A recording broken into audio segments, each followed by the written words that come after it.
High যিশু সেনগুপ্তর এটা কি দেখলাম আজকে অস্থির অস্থির অস্থির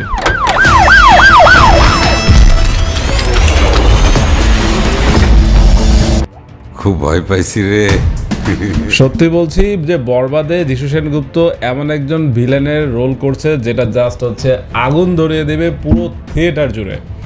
এবং আজকের এই ছোট্ট 24 সেকেন্ডের একটি টিজারে যিশু সেনগুপ্ত যেভাবে নিজেকে উপস্থাপন করেছেন ও মাই গড অস্থির। এবং যেভাবে হচ্ছে এত বড় মেশিন গানটা চালিয়েছেন মানে যিশু জাস্ট হচ্ছে নেলড ইট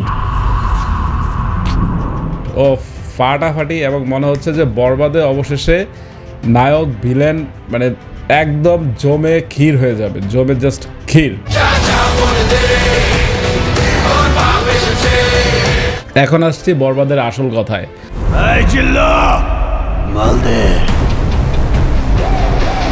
গতকালই বরবাদের একটি গান মুক্তি পেয়েছে দ্বিধা। তো দ্বিধা গানটিতে কিন্তু অনেক রকম প্রশ্ন আছে যে সাকিব এবং ইদিকা পালের মধ্যে সম্পর্কটি কি এবং সম্পর্কটির ভবিষ্যৎ কি।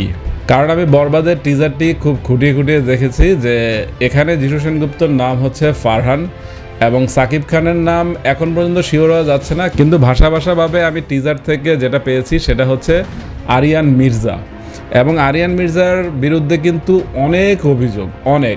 এক হচ্ছে রেপিস্ট হিসাবে আরিয়ান মির্জার নাম আছে এবং ওই শহরে এক সময় অনেকগুলো মন্ত্রীও খুন হয়েছে, সেই খুনির তালিকায়ও আরিয়ান মির্জার নাম পাওয়া যাচ্ছে, কিন্তু আদালত বলছে এগুলোর এখনও কোনো প্রমাণ পাওয়া যায়নি।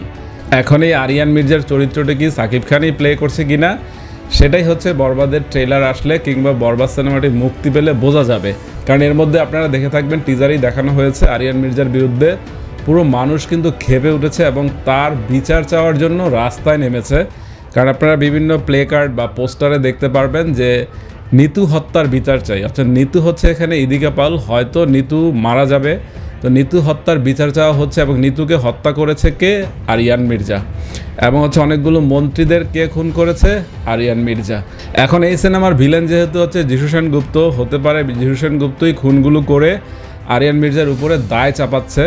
এখন আরিয়ান মির্জা বা সাকিব খান এই দায় থেকে নিজেকে কিভাবে মুক্ত করবে বা পুলিশের কাছে নিজেকে কিভাবে নির্দোষ প্রমাণ করবে, মনে হচ্ছে এরকমই হতে পারে বরবাদ সিনেমার প্লট।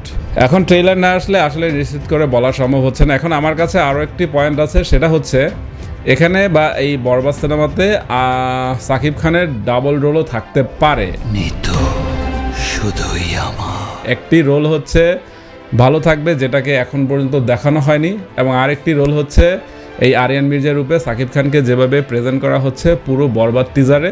বরবাদে সাকিব খানের এন্টি হিরো এবং হচ্ছে হিরো দুটি ক্যারেক্টার থাকতে পারে। কারণ আপনারা দ্বিধা গানের মধ্যে একটি অংশ আছে যে ইদিকা পাল মোবাইলে কি যেন দেখছে এবং তারপরে সাকিব খানও দূর থেকে তাকে দেখছে এবং ইদিকা পালের মোবাইলটি হাত থেকে পড়ে যায়। নিশ্চয়ই মোবাইলের মধ্যে এমন কোনো ফুটেজ ছিল যেটা দেখে ইদিকা পাল প্রচণ্ড ভয় পেয়েছে বা তার ভুল ধারণা ভেঙে গেছে, সেই জন্য মোবাইলটিও হাত থেকে পড়ে যাচ্ছে।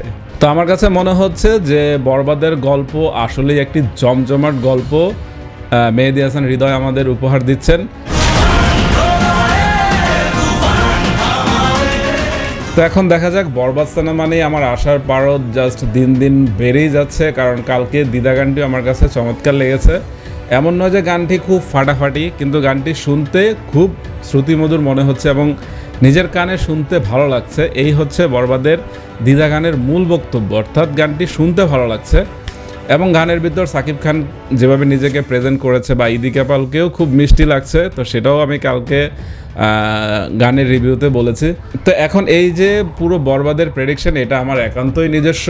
আমি জাস্ট একজন ভিডিও এডিটর হিসেবে বলছি যে বরবাদের গল্প এরকম হতে পারে। তো বরবাদে এখন পর্যন্ত এটাই বলা যাচ্ছে যে সাকিব খান এবং হচ্ছে যিশু সেনগুপ্তর লড়াইটি খুবই জমজমাট হবে। এখন হৃদয়ের কাছে শুধু একটাই চাওয়া যে গল্পটির স্ক্রিন প্লে বা হচ্ছে চিত্রনাট্য যাতে খুব জটিল না হয়ে সহজ সরল হয় এবং দর্শককে যাতে থিয়েটারে বসিয়ে রাখতে পারে। এবং আমি বলছি যে বরবাদের সব কিছু যদি ঠিকঠাক থাকে তাহলে বাংলাদেশের তুফান যে 57 কোটি টাকা রেকর্ড করেছে সেই রেকর্ড জাস্ট হচ্ছে চুরমার করে দেবে বরবাদ। এবং এরকম সাকিব খানকেও আগে দেখা যায়নি, এন্টি হিরো বা হিরো ডাবল ক্যারেক্টার যেটা বলছিলাম থাকতেও পারে।